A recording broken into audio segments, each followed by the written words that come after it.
start. Sir, the honorable member is always free to haul me up for any attempt to mislead the House. I am not claiming that I can make a statement with due authority. Whatever I am doing the best interest of the colleges.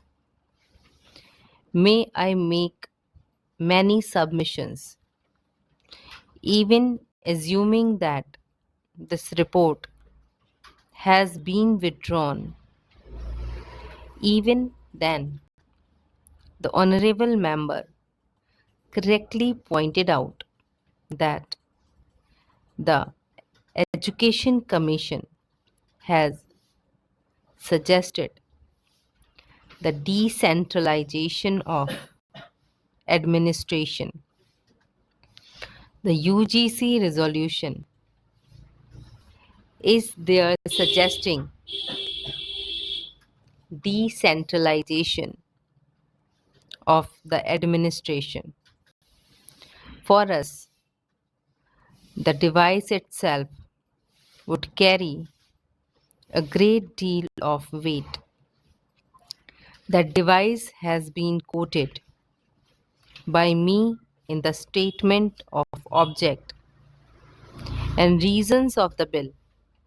Now, sir, the honorable member made the point that in the statement of object and reason, it has been stated that the chairman would be appointed by the visitor.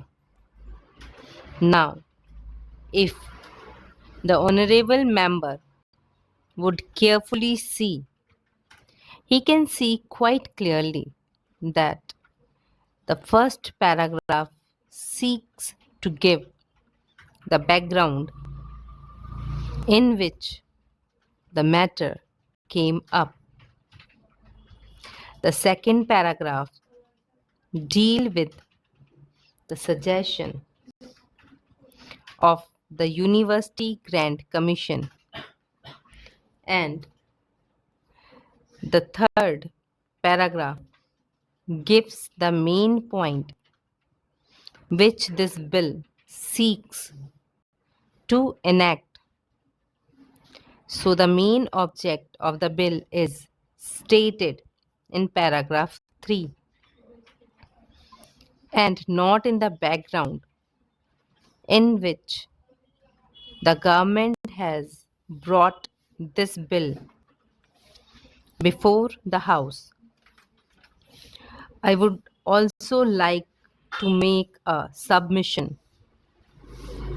The honorable member was kind enough to make a reference to the suggestion, which with permission I am going to place before the House. It would therefore be seen that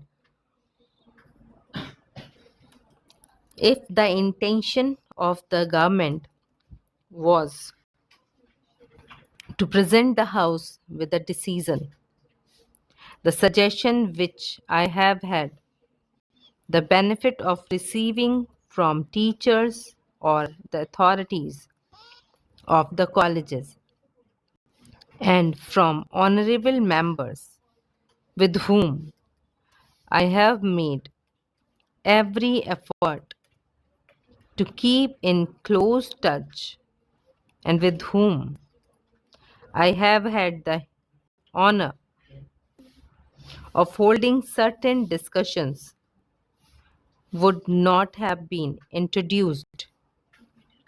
It is not the intention of the government to do any such things.